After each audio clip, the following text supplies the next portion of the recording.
You got scratched a few weeks ago. Maybe a stray dog got too close. Maybe something small nicked your hand in the dark and you weren't even sure what it was. The cut healed. Life moved on.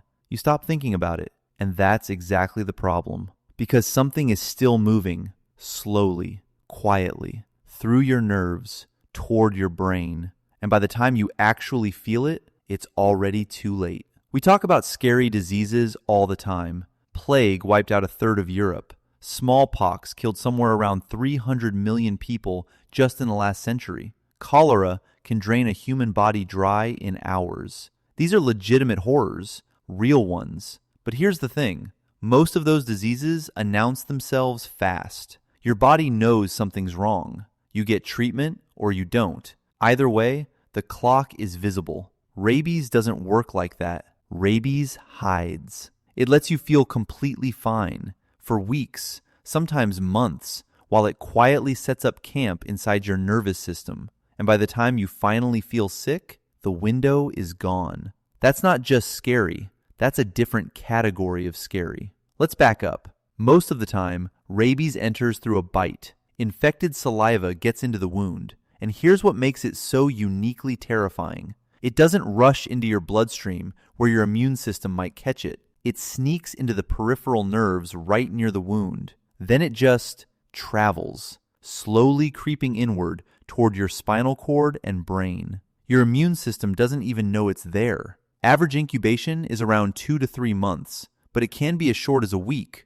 or as long as a year. There's no reliable way to know which one you're getting, so you wait. Every headache feels suspicious. Every weird night's sleep carries weight. Maybe nothing happens and you relax, or maybe, weeks later, the old bite site starts to tingle, itch, burn. That's the nervous system near the wound finally registering the damage. And then the brain changes. Rabies usually shows up in one of two forms. The first one, furious rabies, is the version that gave this disease its reputation for thousands of years. The person becomes anxious, restless, confused. They might hallucinate. Saliva builds up because swallowing is getting harder. And then comes the symptom that still haunts medical literature, hydrophobia. Now, that word literally means fear of water. But calling it a fear makes it sound like something you can reason with. It's not. The patient is thirsty,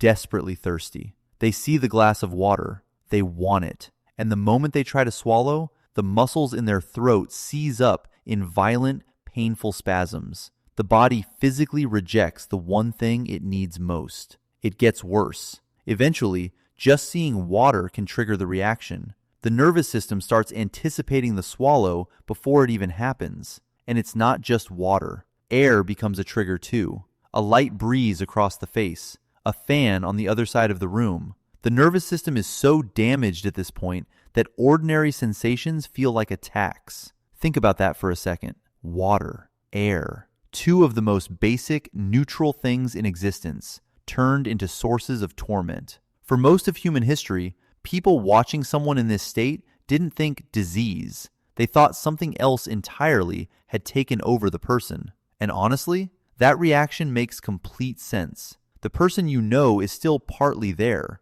conscious enough to understand what's happening, while their body spirals into something unrecognizable. The second form, paralytic rabies, is quieter but no less brutal. No violent episodes, no hydrophobia, just weakness spreading outward from the bite site, creeping up the limbs, progressing to paralysis, then coma, then death. Because it looks calmer, it gets misdiagnosed more often, but it ends the same way. Once symptoms start, either form, survival is almost unheard of. The WHO puts it plainly.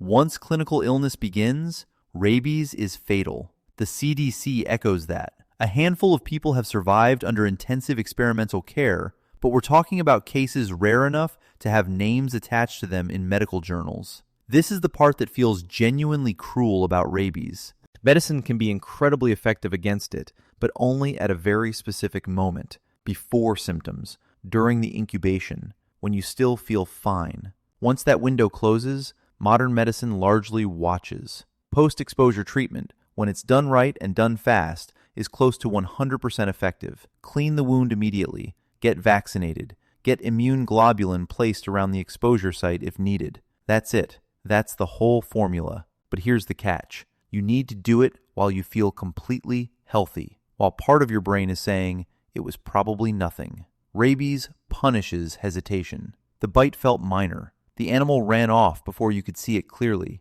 You were traveling and couldn't find a clinic. The kid didn't tell their parents. The vaccine wasn't available nearby. The treatment existed in principle, just not in reach. The WHO estimates around 59,000 people still die from rabies every year, almost all of them in Africa and Asia. Children carry a disproportionate share of that burden, and almost every single one of those deaths was preventable. That's the part that should stick with you. Not that the disease is unstoppable, but that it keeps winning against people who never had a fair shot at stopping it. Rabies is ancient. Mesopotamian legal texts from 4,000 years ago already connected strange dog behavior, biting, and human death, clearly enough that they wrote laws around it.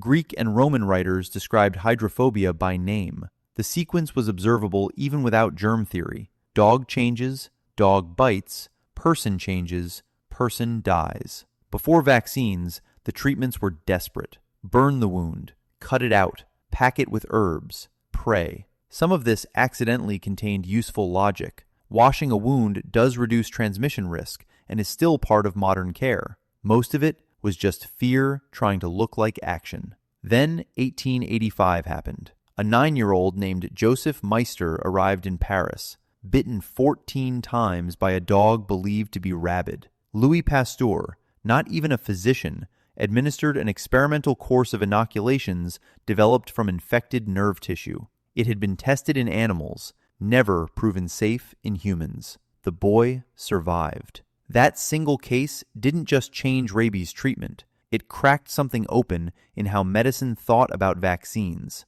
Normally, vaccination happens before exposure. Rabies showed that the body could still be trained to fight back after a bite, because the virus moved slowly enough to allow it. The delay that made rabies terrifying was also the delay that made it beatable. So, is rabies the most terrifying disease in history? By body count? No. Smallpox isn't close. Plague isn't close. Influenza pandemics killed millions in months. Rabies has never operated at that scale. But terror isn't just a numbers game. Rabies is terrifying because of how it works. A forgotten bite, weeks of false safety, a symptom, the tingling, the burning, that tells you the clock ran out while you were living your normal life. Then the brain. Then the thirst you can't satisfy.